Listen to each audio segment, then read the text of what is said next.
All Progressive Congress has said President Bola Tinubu met several challenges, especially economic challenges, and is gradually implementing programs and policies that will bring support and relief to the citizens. Addressing journalists shortly after the APC National Working Committee meeting held on Wednesday, the APC National Secretary, Senator Ajibola Bashiru, joined President Tinubu to appeal to the masterminds of the scheduled protest to shelve the idea, just as he dismissed their demands as merely political. Ajibola noted that the present administration met a lot of challenges upon assumption of office and was taking conscious efforts to surmount them. He said, the APC at its 153rd National Working Committee meeting has joined the president to passionately appeal to those who are planning protest to shelve their plans and have confidence and belief in the government to address most of the economic challenges facing the nation. The National Working Committee also noted that since coming on board in 2023, the government met quite a number of challenges, especially economic challenges, and Mr. President is gradually implementing programs and policies that would in the nearest future bring succor and relief to the citizens. The meeting also highlighted that most of the economic challenges are global issues and can be only addressed after thorough brainstorming. The National Working Committee also noted that some of the issues highlighted by the protestants are political, while others are constitutional matters that can only be addressed through the amendment of the Constitution, which is ongoing at the National Assembly. Zinami, what is your take on this? You see, the foundation for this meeting is as a result of the planned protest that we are hearing that it will come up next month or so. But their position is disturbing because for me, the position of the protesters or the position of the APC.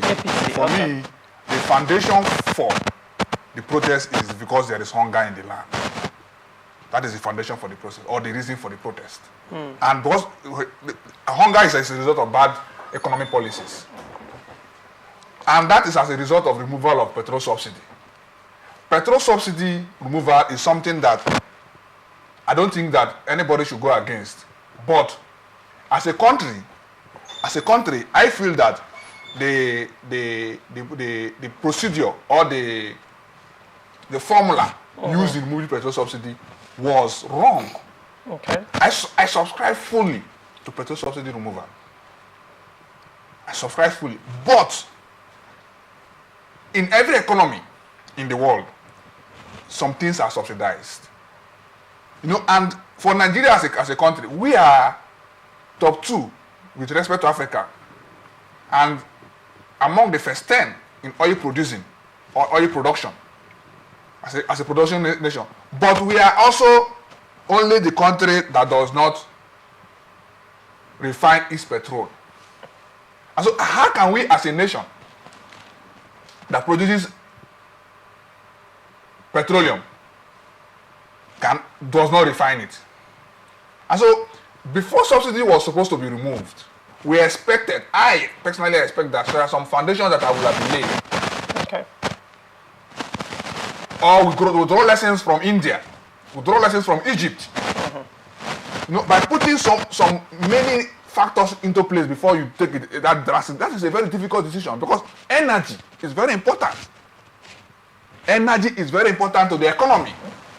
And because energy is very important to the economy, you expect that we take every seriousness with respect to energy. The failure of the federal government not to put the refineries in place is why we are suffering what we are suffering. Because we cannot be exporting petroleum and then importing refined petrol into the country. You know, if the economy is import dependent, then you expect it to be as difficult as things are in Nigeria at the moment. All right. Nigeria is the only country that is selling petrol Nigeria as a oil producing nation is the only country that has the most expensive petrol in the world. Interesting.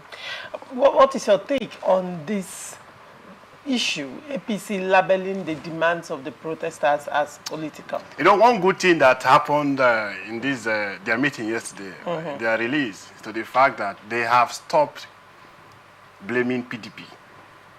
Interesting observation.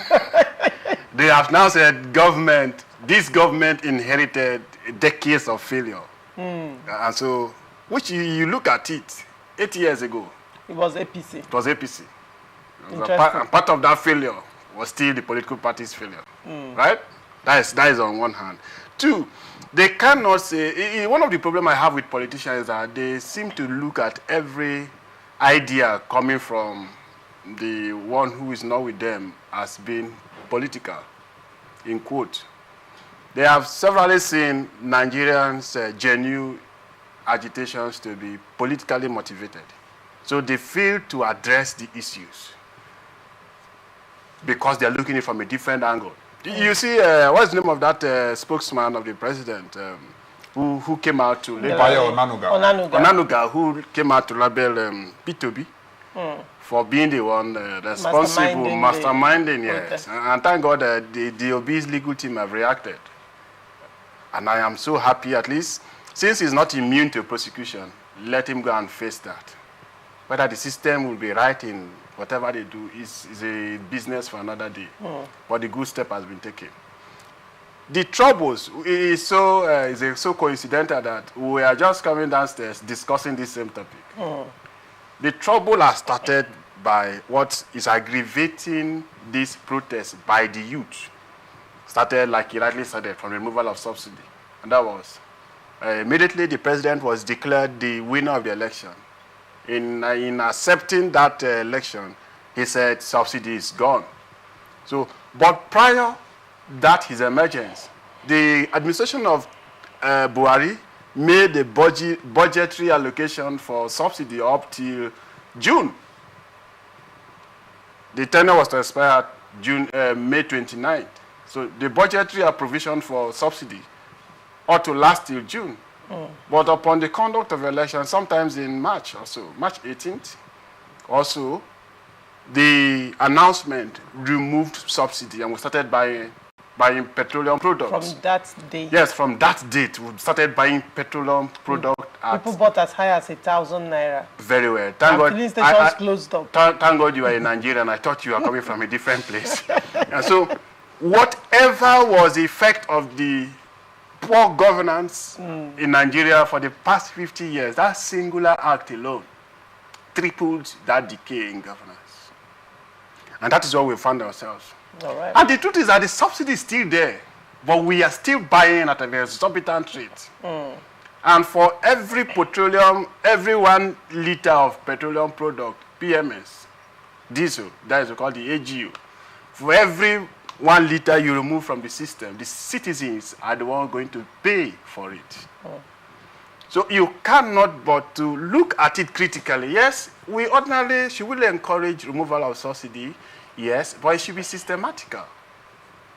It shouldn't be at the mere declaration of just one. Without proper planning. Without proper planning. Interesting. Up to a year, what are the modalities that you kept in place that for 1 year we ought to have seen this and that materialize? The former Minister for State, Petroleum, TB Silva, gave us so many things that by the end of Susu's term, Port Harcourt refinery will be done. By the end of Susu months, Enekim came again, Lokobiri, started postponing the commissioning, opening of Port Harcourt refinery. Till now, they said the end of next quarter or whatever quarter. So none of these things of government are working. And the citizens, Nigerian youth have been very patient with the government. Very understanding people. For once, they want to express their dissatisfaction with the government. They elected the government. It is the citizens that elected the government. And if they want to show that, yes, we are not so impressed with some of your policies, if those that maybe you are listening to are not telling you clearly, it is time for us to speak to you directly by way of peaceful protest. All right. There is nothing wrong. Assuming things we are going well, people go out on a solidarity walk, right? If it were to be on a solidarity walk, will the government come to ask citizens not to come out on a solidarity? Will they say it's a politically motivated?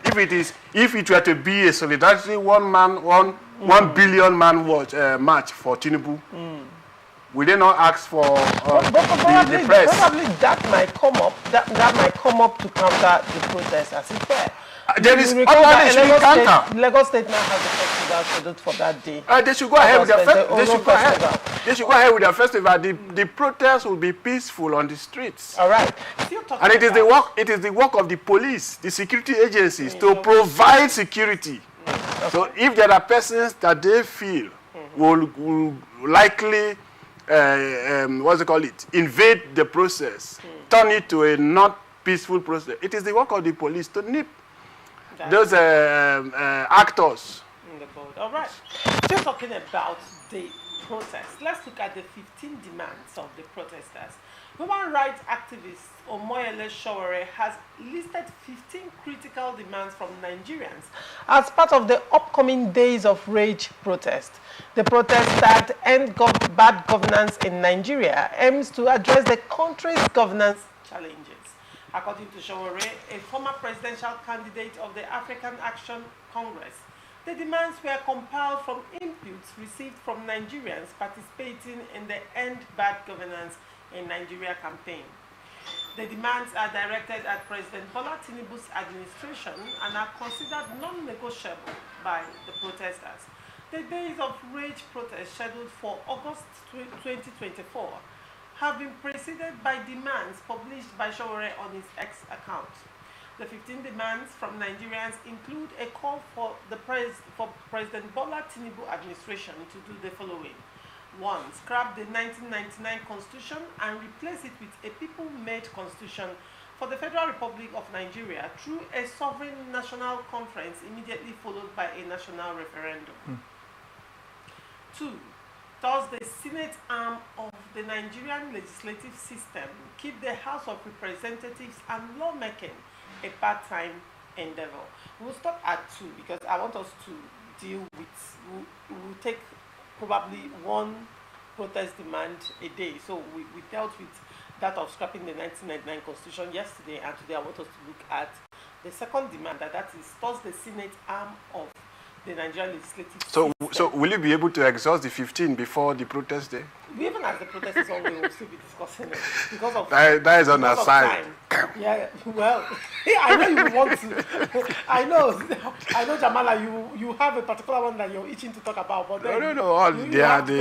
Don't worry, go ahead. Let's deal with the two.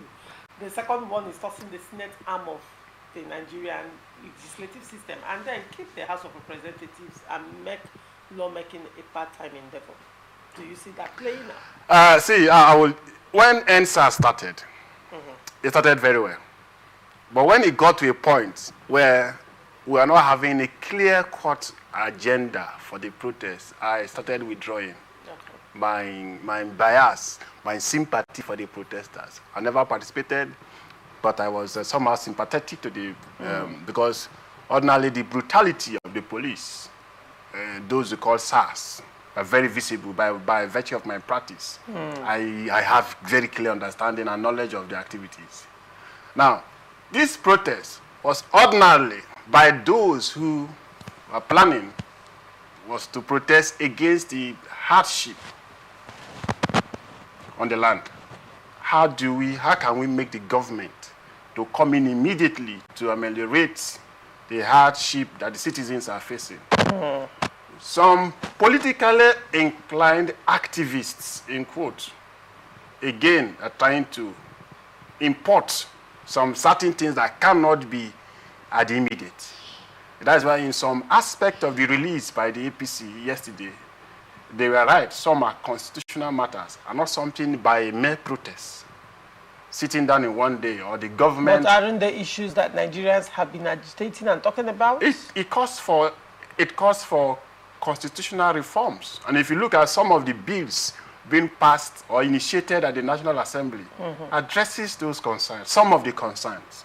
While some, like if you want to completely remove the 1999 Constitution, is it something that can be done within a year? But some of those sections that Nigerians feel unsatisfied with are coming out by way of amendment through a reformative bills. So if you understand that part, this second one you are bringing for discourse this morning, talking about removing the Senate and then making House of Rep a part-time endeavor. It's still a constitutional issue to be handled. And how do we handle? Probably this is coming from the backdrop of how expensive governance has become in the country. When you look at the priorities of the currently with the hardship going on. I have looked at the bicameral legislation that we practice, not to be useful to us. Okay. What is the work of the Senate? What is the work of the House of Rep? They are virtually doing the same thing. So why do we have the double houses legislating over the same issues? Okay, the argument as to removing the Senate and keeping the House of Rep is because the House of Rep is well represented than the Senate, where we have in some places like in Kano, you have over 10 local governments being represented by one man, while in the House of Rep, you can see 2 local governments. In Falga, Obiakwa has 2, right?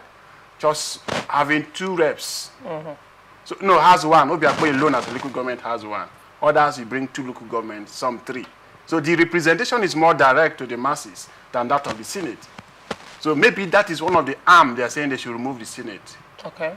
Making it a part-time also has to be some constitutional input. So if we have demanded this thing, and we give them time to do it, and there is no initiation of the process, then the protest will be justified. Now, Jamala, very quickly, Nigerians have been demanding for this, actually, to cut down cost of governance. Yes, it is. And you have posited that the Senate, literally, for you, both Senate and the House of Representatives, they have similar functions. They conduct similar functions. The House of Representatives is closer to the grassroots. Now, the question would be, do you see the Senate, when you say it's a constitutional matter, it's a legislative matter, do you see the Senate sacking themselves? We are not looking at this is what can be achieved. We are not looking at the interests of the senators. We are looking at the interests of the majority. When it comes to what's they call it, conference, like the one confab, the one conducted by Goodluck, if it were to be carried on by the president, all they need to do at that point was to adopt, and they cannot jettison it. The citizens will come after them. If it has been the unanimous decision of the citizens by way of confab, these are the recommendations. The president gives his white paper, approves it, just for them to veto. Do you the question is, do you they will have no choice but to do it. All right. They will have no choice. The citizens will come after them. Okay. And they know. Look at what happened in one of these countries, where the citizens invaded, even the president has to run. Even the parliament, they have to flee. Kenya. Not even Kenya. Zimbabwe. Liberia, or was it Zimbabwe? One of them. They have to. The citizens kept them there. And we want to remove them. The citizens are the ones to remove them. That's why they come to us. That's why they come to us by way of elections. All right. Zinani, what is your take on this? On this? The second demand of the protesters towards the Senate arm of the Nigerian legislative system. My colleague here has said it all, and I align with all fours. I align with him totally. And do you see the question is, I asked him, and I'm still going to ask you. Now, when the APC, when they were speaking, they said this is a purely legislative matter, it's a constitutional issue, correct? Now, it still boils down to the Senate coming out to do this in favor of the masses against them. Do you see the Senate sacking themselves? No, that's a tough question. Judging by just looking at things as they are now at the moment, I don't see the Senate sacking themselves. But just like my senior colleague postulated or posited, the people interest is what we are looking at now. And if we are going to borrow lessons from what happened in Burkina Faso and what just happened in Kenya, then I think it is possible, because you see the issue is about constitutional review. And if the people demand, it will come to pass. Now, in Kenya, just recently, the government was bent on going ahead with the finance bill. Yes. But that finance bill could not go through.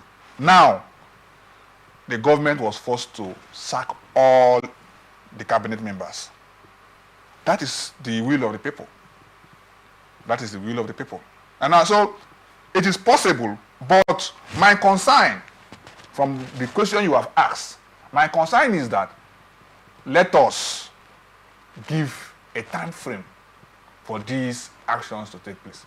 You can't just come and say, we must do this now. It is not possible. Let's have a time frame. 4 years, 3 years, 6 months, whatnot. Let's give a time frame. And also, if within that time frame is not done, we can say, okay, by the end of 2027, we will no longer have a Senate House again. What we have is a House of Representatives, fine. So we know that by 2027, the elections we are going into is presidential election and House of Rep election at the national level. That is the fine position to take. You know? But again, we're also talking about unemployment. So if you are talking about unemployment and you're talking about reducing cost of governance, don't forget that the Senate is also an avenue where Nigerians are employed. How? Okay, hold on.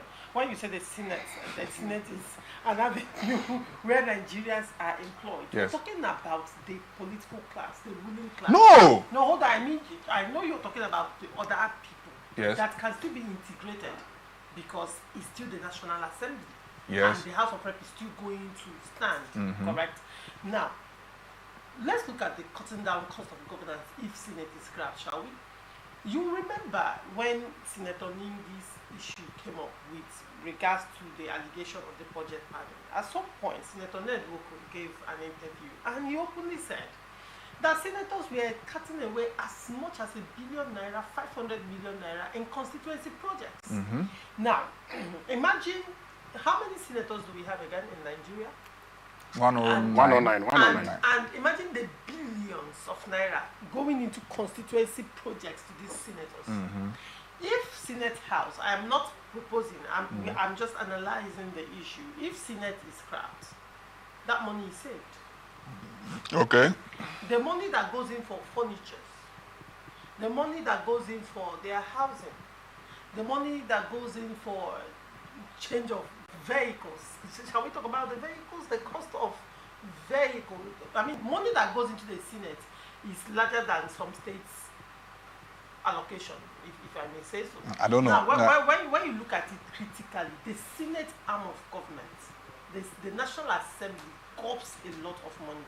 And if Nigeria is on the precipice of economic collapse and frantically needs to save itself or herself from economic collapse, there is need to cut down governments. Can you say that the government in power, not forgetting how much has been allocated to the First Lady for vehicles alone, can you say the government in power has been very, very modest in its expenditure? The government in power, if they have been modest in expenditure, I don't know to what level of extent is their financial dealings. No, but what I said, the foundation I tried to lay earlier is that the fact remains that the Senate is an avenue for employment of. Do you know how many Nigerians that work in the Senate that are not politicians? Do you know how many Nigerians get contracts from the Senate? Do you know how many locals benefit from their Senate members?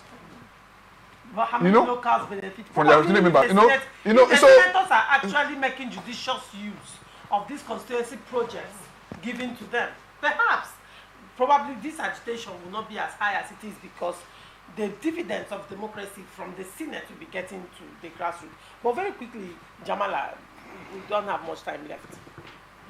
I will not subscribe to, because few Nigerians are somehow working within an institution of government, and therefore we cannot. When you're talking about, some of the report, or that's Onye's report, talking about scrapping and measure of government parastatals. Yes, we are carrying out same responsibilities. This fear of laying off workers was also there. Now, if you look at a system where, yes, if we are to sacrifice 1 or 2 institutions of government, then we have enough money to create an environment where these persons can independently carry out what they will live in life. What then I would say, we need to sacrifice the Senate persons working there. Yes, for now. But what the negative effects on the economy of having the Senate running outweighs the benefits that those persons working there. We talk about, you talk about constitutional constituency project. How many of these projects exist in our various constituencies? It's just an arm of government where every year the budget constituency project, maybe it was for 500 million per senator. One will end up doing it. 500, repeat that again. 500 million per senator. Assuming ranking senators as much as 1 billion. 1 billion. Continue. Yes, assuming that is 500. One ends up doing a borehole in one or two villages for 200. Mobile toilets. Yes, for 250,000. What becomes the reach? What becomes the balance of that 500 million? So if you look at the negative side of it, it outweighs the. If there is any positive aspect, there is. It is at the temporary. Okay. It's temporary. So let's look for how. Yes, some of these things has to go. If we have the money, then we use it judiciously. Right. We can create the environment for this same of persons to use their God-given abilities to thrive. All right. Thank you so much for coming on Open Conversation. Jamala, it's always a pleasure having you. And Zinami, thank you for having us. Thank you. Appreciate it. And this is where we wrap it up on this episode of Open Conversation.